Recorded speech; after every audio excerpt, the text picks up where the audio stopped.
ప్రయాసపడి భారము మొయువు జనులారా,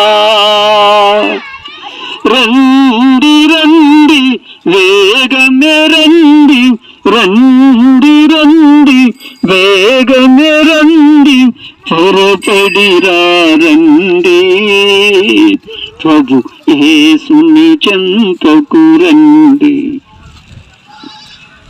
రండి రండి యేసుని యొద్దకు రమ్మనుచున్నాడు, రండి రండి యేసుని యొద్దకు రమ్మనుచున్నాడు.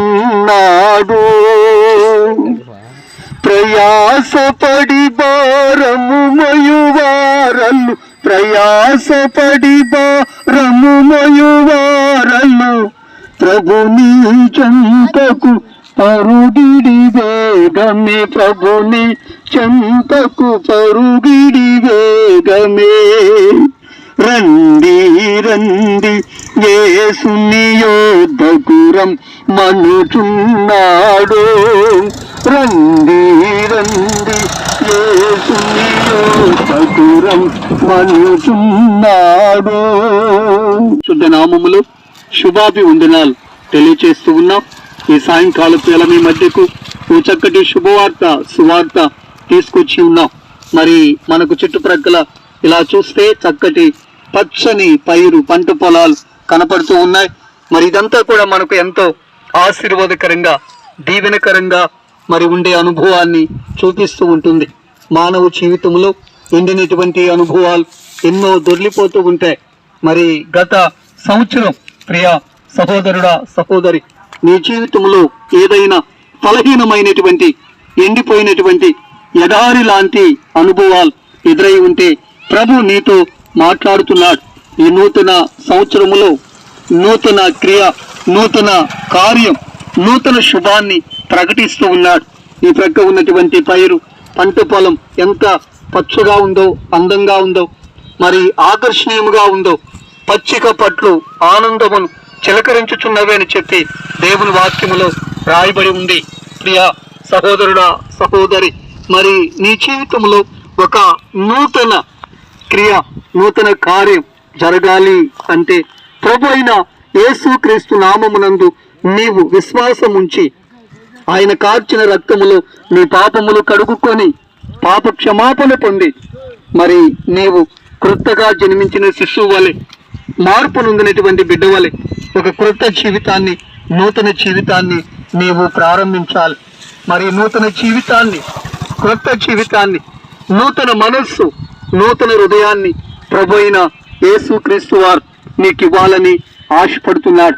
కాబట్టి ఈ నూతన సంవత్సరములో ఒక నూతన క్రియ, కార్యం, శుభం, జయం, విజయం నీకు కలగాలంటే మరి నీ హృదయములో ఒక మార్పు, ఒక నూతనత్వం, ఒక క్రొత్త మనస్సు, మారు మనస్సు, మార్పు నొందినటువంటి జీవితాన్ని దేవునికి నీవు ఇవ్వగలిగితే ప్రభు తప్పకుండా నీ జీవితంలో నూతన క్రియ కార్యాన్ని జరిగిస్తాడు.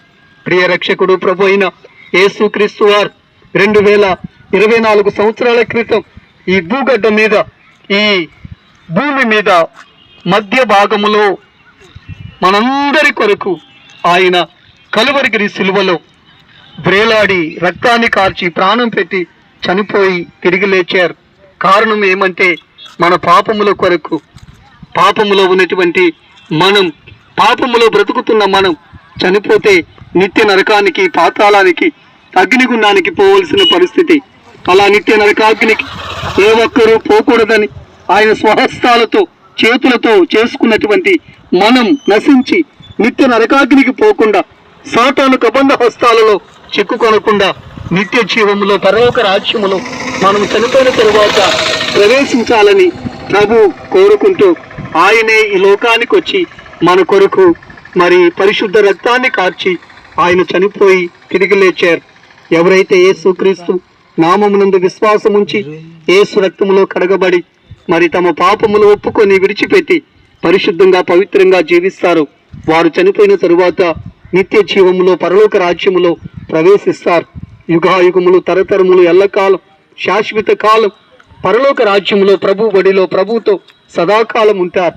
ప్రియా సహోదరి సహోదరుడా, నీవు మార్పు నుండి ప్రభు అయిన యేసుక్రీస్తు నామమునందు విశ్వాసం ఉంచి నీ పాపములు ఒప్పుకొని విడిచిపెట్టి పరిశుద్ధంగా పవిత్రంగా జీవించి నిత్య జీవములో ప్రవేశించాలని మేము కోరుకుంటున్నాం.